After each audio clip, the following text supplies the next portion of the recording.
نحمده ونصلي على رسوله الكريم اما بعد فاعوذ بالله من الشيطان الرجيم بسم الله الرحمن الرحيم رب اشرح لي صدري ويسر لي امري واحلل عقدة من لساني يفقهوا قولي۔ نمازوں کے علاوہ، خاص مواقع کے علاوہ دن میں جب بھی آپ چاہیں درود شریف پڑھ سکتے ہیں، لیکن عام دنوں کے علاوہ جمعے کے دن خصوصی طور پر درود شریف پڑھنے کی تاکید ہے، کیونکہ آپ نے اس کا خود حکم دیا۔ آپ صلی اللہ علیہ وسلم نے فرمایا، جمعہ کے روز کثرت سے مجھ پر درود پڑھا کرو، جو آدمی جمعہ کے روز مجھ پر درود بھیجتا ہے وہ میرے سامنے پیش کیا جاتا ہے۔ اسی طرح دعا سے پہلے، دعا کے بعد، پھر جہاں کہیں آپ کا نام لیا جا رہا ہو یا لکھا جا رہا ہو یا کسی بھی طرح آپ کا ذکر آئے، وہاں آپ کے لیے درود پڑھنا۔ اسی طرح مسجد میں داخل ہوتے وقت درود شریف پڑھنا، مسجد سے نکلتے وقت درود شریف پڑھنا، پھر نماز سے فارغ ہونے کے بعد درود شریف پڑھنا، یعنی ایک تو نماز کے اندر ہے لیکن نماز سے فراغت کے بعد، پھر اسی طرح ہر مجلس میں آپ پر درود پڑھنا ضروری ہے، پھر اسی طرح صبح و شام کے اوقات میں، یعنی یہ تمام مواقع ایسے مواقع ہیں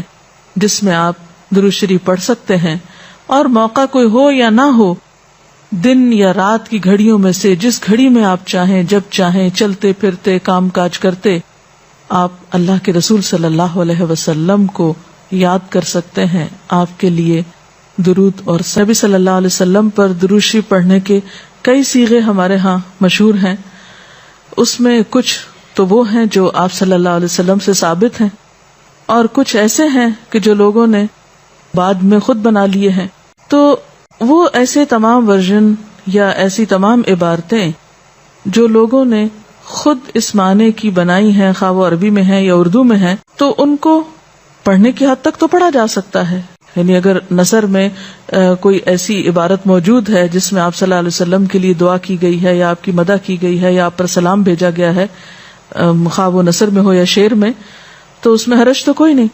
لیکن وہ چیز جو خود آپ صلی اللہ علیہ وسلم نے ہمیں سکھائی اور جو آپ کی طرف سے ہمیں ملی،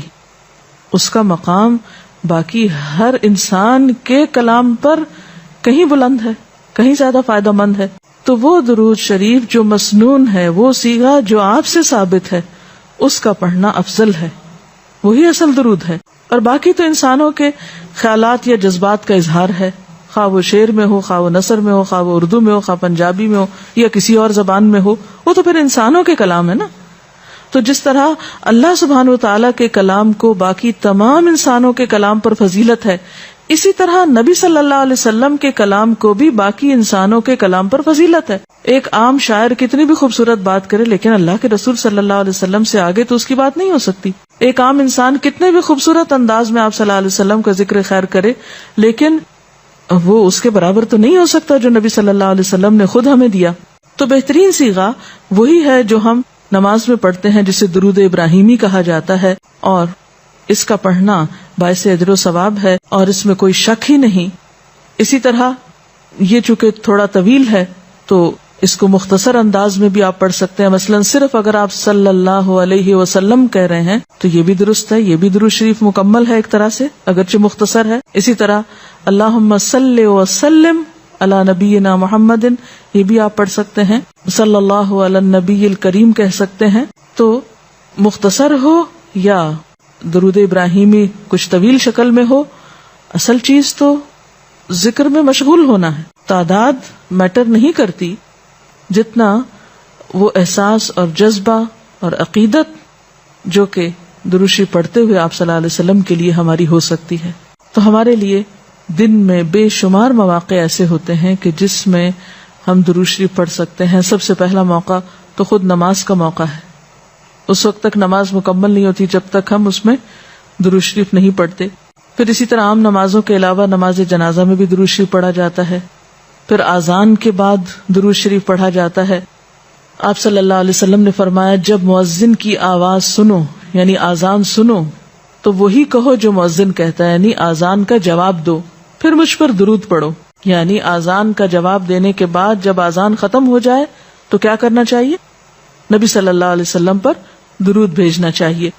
کیونکہ مجھ پر درود پڑھنے والے پر اللہ تعالیٰ 10 رحمتیں نازل فرماتا ہے۔ اس کے بعد میرے لیے اللہ سے وسیلہ مانگو جو جنت میں ایک مقام ہے جو جنتیوں میں سے صرف کسی ایک ہی کو ملے گا، اور مجھے امید ہے کہ وہ جنتی میں ہی ہوں گا، یعنی آپ صلی اللہ علیہ وسلم ہی کے لیے وہ مقام ہے۔ اور آپ نے یہ بھی فرمایا کہ من سألی اللہ الوسیلہ، جس نے اللہ سے میرے لیے وسیلہ کی دعا کی، یعنی درود شریف کے علاوہ آت محمد الوسیلۃ دعا ہم پڑھتے ہیں، یہ دعا بھی پڑھی جانی چاہیے، تو جس نے یہ دعا پڑھی اس کے لیے میری شفاعت واجب ہو جائے گی، یعنی قیامت کے دن پھر میں اس کے لیے شفاعت کروں گا۔ پھر یہ کہ درود شریف نہ صرف یہ کہ دنیا میں انسان کے لیے فائدے کا باعث ہے، بلکہ آخرت میں انسان کے لیے شفاعت کا ذریعہ بھی ہے۔ درود شریف پڑھنے والوں کو نبی صلی اللہ علیہ وسلم کی شفاعت نصیب ہوگی۔ آپ نے فرمایا جس نے 10 مرتبہ صبح و شام مجھ پر درود بھیجا اسے قیامت کے دن میری شفاعت حاصل ہوگی۔